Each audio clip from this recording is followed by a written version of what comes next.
Luego de más de 2 meses y medio, el Gobierno Nacional y Minera Panamá lograron un acuerdo para aprobar el texto final del contrato de concesión para el proyecto Cobre Panamá.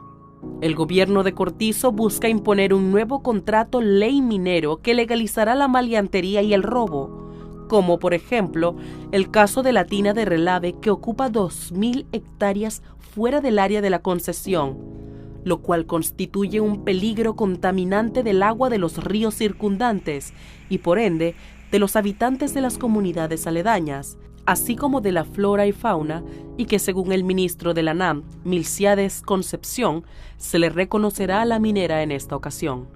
Es también leonino por las mismas razones del contrato anterior. Viola los mismos artículos números 17, 32, 159, 257 y 266 de la Constitución Política de Panamá, por los que fue declarado inconstitucional. Por cuanto se trata de una ley aprobatoria de un contrato donde no se cumplió con los rigores, determinado lo anterior, resulta innecesario el examen del resto de las disposiciones invocadas. A saber, los artículos 4, 19, 46, 50, 118, 184 y 259 de la Carta Magna y el Protocolo del Salvador y el Pacto Internacional de los Derechos Económicos, Sociales y Culturales, que son parte del bloque de la constitucionalidad.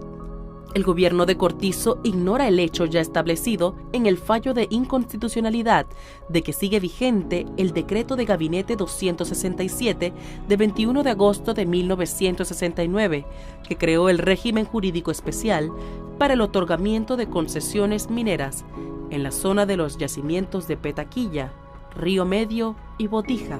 Cualquier nuevo contrato debe hacerse con apego a esta disposición. En este recorrido de saqueo y robo, los tres poderes del Estado se confabularon contra los intereses nacionales. La Asamblea aprobó y va a aprobar un contrato de ley a sabiendas de que es inconstitucional, como cómplice permanente del atraco a la nación.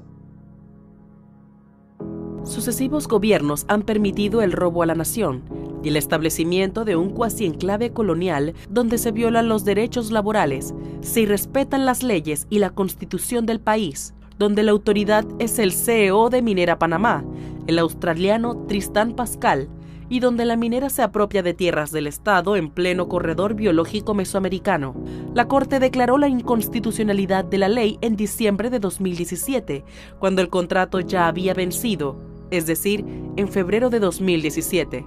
La ponencia fue del magistrado Jerónimo Mejía y la hizo el mes y el año en el que se le vencía su periodo y luego de más de 8 años de haber recibido en su despacho la demanda de inconstitucionalidad del Centro de Incidencia Ambiental, CIAM. Desde esa fecha, se le permitió a la minera operar sin contrato alguno.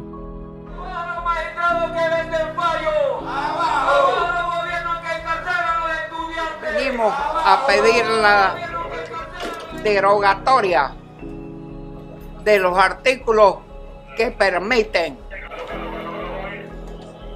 la canallesca contratación de filipinos y miles de extranjeros que están metiendo a Panamá asolapadamente en perjuicio de los trabajadores. Sobre la demanda de inconstitucionalidad presentada por el Suntrax contra la cláusula octava del contrato ley de 1997 sobre contratación de mano de obra extranjera, que fue recibida en su despacho por el magistrado Oiden Ortega el 30 de septiembre de 2015, quien a su vez fue sustituido en enero de 2018 por Olmedo Arrocha, fue fallada como cosa constitucional juzgada el 3 de agosto de 2021 y publicada en la Gaceta Oficial más de un año después, el 25 de octubre de 2022.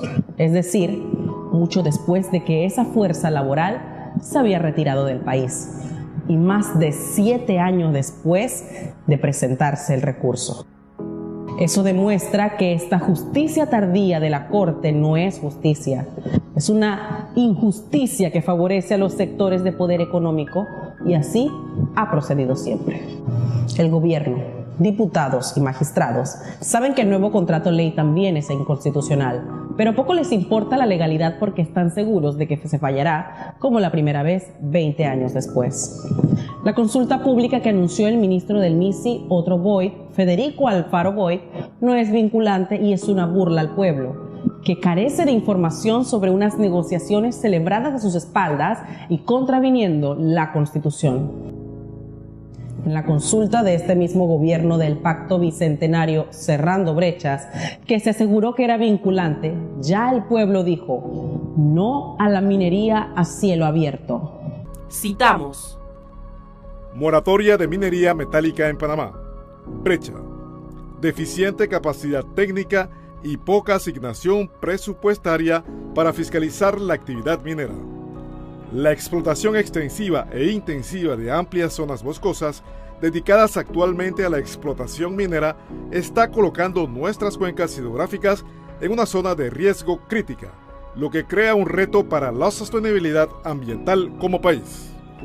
Principales lineamientos de política: aprobación, reglamentación y asignación presupuestaria para el anteproyecto de ley número 102 del 18 de agosto de 2021, por la cual se declara una moratoria para la exploración y explotación de la minería metálica en todo territorio nacional y se promueve un consenso nacional frente a este tema.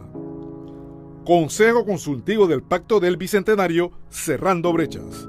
Panamá, 30 de noviembre de 2021. El gobierno está en desacato. Presidentes, magistrados, diputados y otros Bruno Varila que se prestaron para el atraco deben ser juzgados y condenados por el delito de lesa patria. Ellos y sus herederos deben devolver lo correspondiente a la lesión patrimonial causada. Se busca ahora, con el aval del proyecto y sustentándose un supuesto crecimiento del Producto Interno Bruto que en nada impacta en resolver las grandes necesidades de la población, aumentar en 50.000 millones la deuda pública nacional.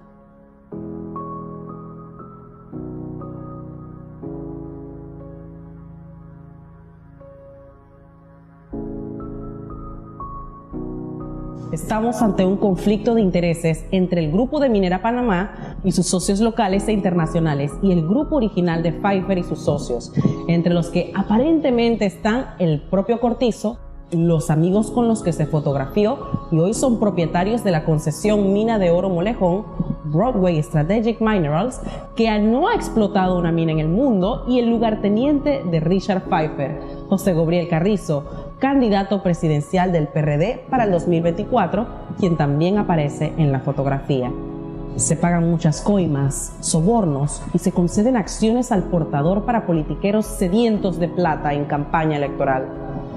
Esta burguesía improductiva, rentista, parasitaria, transitista, usurera, no es minera.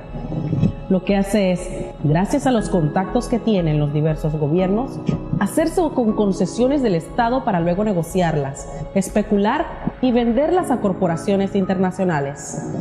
Es el caso de los proyectos mineros y también de la estafa de Banismo, 400 millones, el de NG Power, que vendió a AES su concesión para una planta de gas por $300 millones sin invertir un solo centavo, y el de Cable Onda, de las familias Mota, González Revilla y Eleta Seinmalo, que compraron Cable Onda, dado por el expresidente del gobierno posinvasión Arias Calderón, a la Iglesia Católica en $36 millones, y le vendió a Millicom el 80% de las acciones, en $1.460 millones. Además, traspasaron TVN, que pertenecía al Estado, a un consorcio de empresarios presididos por Stanley Mota.